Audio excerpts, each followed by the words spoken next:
제가 저희 남편을 중보할 때 한동안 진짜 비명을 지르면서 죽을 것 같은, 남편이 잘못될까봐 하나님 앞에 남편을 붙잡아 달라고, 하나님 남편을 축복해 달라고.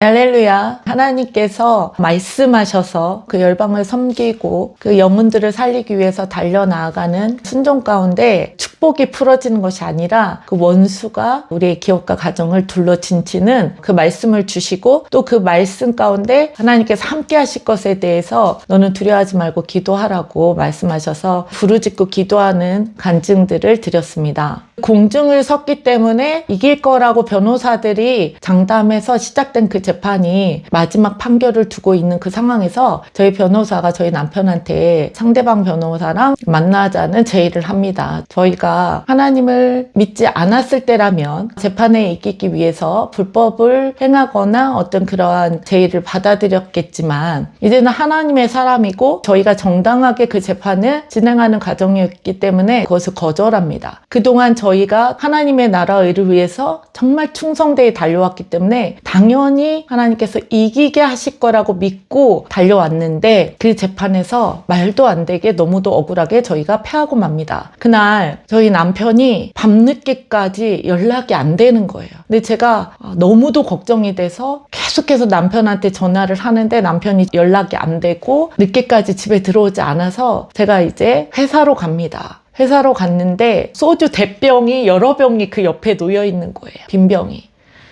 하루 종일 그 빈속에 여러 병을 그냥 들이키고 거기서 꺼이꺼이 울면서 하나님 앞에, 주님께서 어떻게 저한테 이러실 수 있습니까? 제가 다 드렸는데 어떻게 하나님께서 저한테 이렇게 하실 수 있습니까? 하면서 울고 있는 거예요.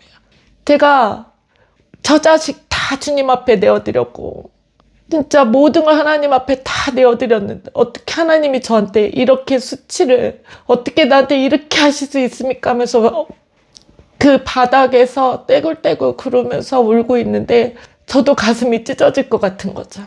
저도 하나님이 왜 이런 상황을 허락하셨는지 도무지 이해할 수 없지만, 남편을 잘 추스리고 집에 와서 재우고 나서 저도 하나님 앞에 아무 말도 할 수 없지, 하나님께서 왜 이렇게까지 우리에게 고난을 허락하시는지, 우리가 뭘 잘못했는지 밤새 울었던 기억이 납니다. 그리고 나서 다시 소송을 하라고 이제 변호사를 또 다른 분들을 소개시켜 주신다는 주변의 사람들이 있었는데, 제가 남편에게 말하기를 우리가 억울하지만 다시 재판하지 말자라고 제의를 합니다. 왜냐하면 하나님께서 허락하시지 않으면 참새 2마리가 한 아사리온에 팔리는 것도 허락되지 아니한다고 말씀하셨는데, 거의 3년에 걸쳐서 정말 기도하고 우리가 하나님의 말씀에 순종해서 달려왔는데도 이 재판에서 졌다는 건 그것까지도 하나님께서 허락하셨다라는 뜻이기 때문에 우리의 소견으로는 왜 하나님이 이렇게까지 하시는지 이해할 수 없고 너무 억울하지만 그것까지도 우리가 순복하자라고 저희가 함께 결정을 하고, 그리고 나서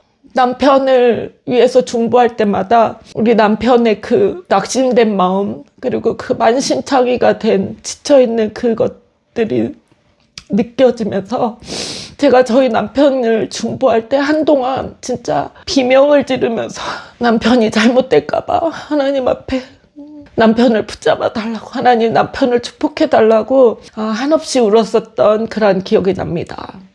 저희가 너무 힘든 상황이어서 한동안은 아무 말도 할 수 없을 정도로 정말 집안이 너무 암울하고 너무 어두워서 숨이 막힐 것 같은 시간들을 지내고, 오히려 하나님을 저는 만나고 나서 빚이 더 진 거죠. 이미 신용불량자인데 그 보증금이나 빌린 돈들까지 재판하느라고, 또 선교한다고 회사뿐만 아니라 집도 이제 월세가 밀려서 집주인이 나가라고 하는 그 상황에서 남편은 회사를 옮겨야 하기 때문에 옮길 수 있는 회사를 알아보러 다닙니다. 저희가 재정은 없지만 하나님께서 살림살이를 크게 하셨잖아요. 그러다 보니까 회사도 기존에 하던 그 크기의 회사로 옮겨야 되는 그런 상황들이어서 남편이 여기저기 알아보지만 좋은 곳이 있어도 재정이 없어서 옮길 수 없고 계속해서 알아보다가 회사에서 나와야 되는 그런 상황인데 남편이 하나님 앞에 기도를 합니다. 하나님, 이제는 진짜 옮겨야 되는데 갈 곳도 없고 재정도 없어서 월요일 날 아침에 출근해서 벼룩시장을 보고 거기에 나와 있는 곳에 첫 번째로 전화해서 그곳으로 옮기겠습니다 라고 기도를 했대요. 공장을 지으려면 허가를 받으려면 280평 이상이어야 돼요.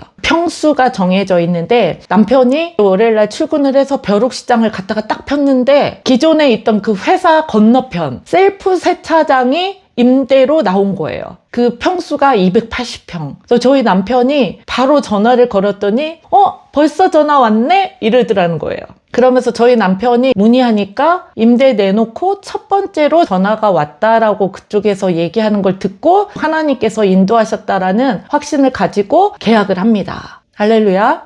그리고 공장은 아무 데나 지을 수 없어요. 허가 받을 수 있는 장소들이 있는데 마침 그 장소가 셀프 세차장이라 허가가 나는 장소였고 만약에 건물이 많이 지어져 있으면 허물고 저희에게 맞게 지어야 되기 때문에 많은 재정이 들어가는데 거기는 그냥 셀프 세차장이기 때문에 최소한의 그런 조립식 건물을 짓고도 회사를 운영할 수 있는 그러한 장소로 하나님께서 인도하십니다. 제가 기도할 때 이쪽은 보증금도 비싸고 월세도 2천만 원씩 나가니까 하나님 재정 벌어서 다 나가면 언제 하나님 일을 합니까? 그래서 하나님 월세가 너무 많이 나갑니다. 그렇게 기도를 드렸었고 저희가 거기서 경영하다가 또 일이 잘 되면 일거리가 많으면 본 공장에서 재계약을 안 하고 본인들이 그 자리를 빼앗는 그러한 일들이 많았었기 때문에 저희는 장기간 할 수 있는 그걸 놓고 기도했어요. 그래서 하나님 2년 후면은 재계약해야 되는데 또 주인이 재계약 안 해주면 쫓겨나야 되는 상황이기 때문에 월세 조금 내고 마음껏 오랫동안 일할 수 있는 장소를 주십시오라고 제가 기도를 늘 했었는데 옮긴 장소는 보증금 5천만 원에 월세 500만 원이었어요. 기존에 있었던 데보다 4분의 1이죠, 월세가. 하나님께서 보증금도 절반으로 깎아주시고 그런 장소로 저희를 인도하십니다. 근데 문제는 그곳이 허가가 나는 합법적인 장소라 계약을 했는데 회사 앞에 아파트 한 동이 있어요. 딸랑 한 동이 있는데 아파트 분여에서 몇 분이 민원을 넣으십니다. 계약한 장소 바로 옆에 장애인 시설이 있었는데 이분들이 그 장애인 시설을 상대로도 계속 민원을 넣는 분들이었어요. 장애인 시설이 있어서 집값이 떨어지는데 공장까지 들어오면 아파트값 떨어진다고 민원을 계속 넣으시는 거예요.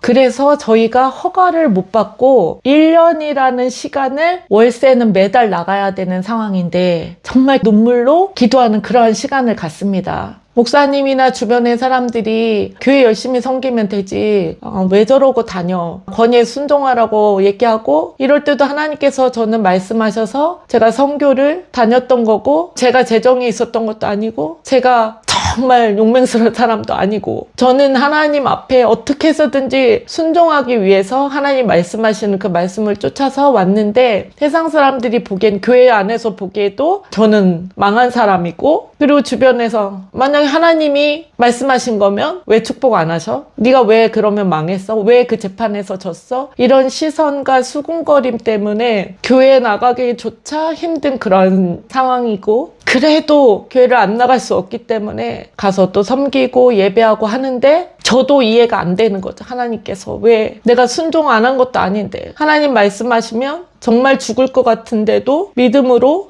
여기까지 순종해서 왔는데 벌 받는 것 같은 정말 믿는 자나 믿지 않는 자들에게 수치를 당하게 하실까 이런 조롱거리가 되게 하실까. 그래서 그때는 주님 앞에 기도할 때 하나님 어떻게 해주세요 뭐 해주세요 소리도 안 나오고 기도도 안 나와서 그냥 주님 앞에 가서 몇 시간 동안 그냥 눈물만 나와서 그냥 울다가 오는 것이 일이었습니다.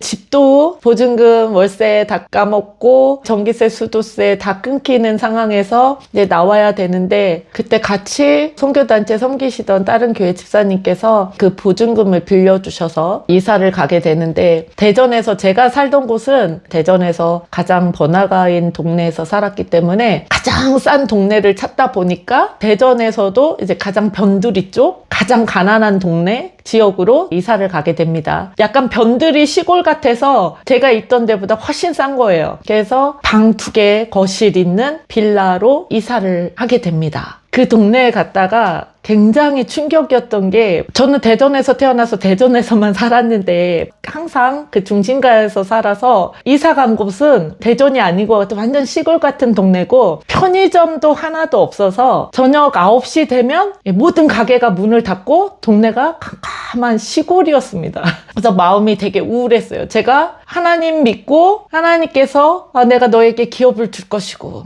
네 남편을 내가 축복할 것이고, 내가 네 자녀들을 쓸 것이고, 그 열방 가운데 나의 올 길을 예비하는 그런 가정으로 삼겠다, 그렇게 언약으로 말씀하셔서 제가 정말 충성되이, 정말 목숨을 다해서 뜻을 다해서 주님을 사랑함으로 수년 동안 아무도 칭찬하는 사람 없이 내가 사람을 기쁘게 하랴, 하나님을 기쁘게 하랴, 하나님 말씀하시면 그 시선이 따갑고 그 주변에서 다 욕해도 하나님이 아시면 되지, 하나님이 원하시면 되지 하고 달려왔는데, 결국에 돌아온 것은 수치와 조롱과 그 망한 것 같은, 내 하나님께서는 큰 그림 안에서 그곳에서부터 정말 하나님의 기업을 일으키십니다. 할렐루야.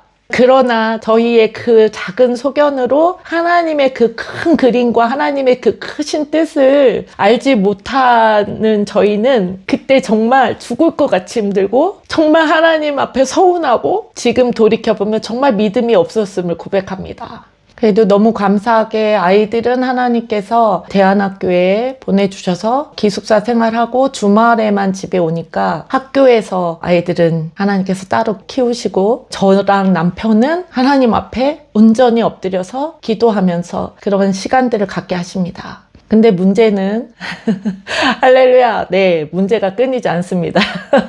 문제는 여전히 이해가 가지 않는 그런 상황 속에서 예배에 갔는데, 그 예배에 오신 강사 목사님이 이스라엘 초막절에 하나님을 예배해야 된다 하면서 그 절기에 대해서 말씀하시는데, 저는 그 절기가 뭔지도 제대로 솔직히 몰랐고, 왜 내가 유대인도 아닌데 그 절기를 지켜야 돼? 라고 생각할 수밖에 없었는데, 그 강의를 들으면서 하나님께서 저에게 초막절에 온 가족이 이스라엘로 올라오라 라고 말씀하시는 거예요. 네, 그럼 제가 아멘 해야 되는데 아멘이 안 되는 거죠.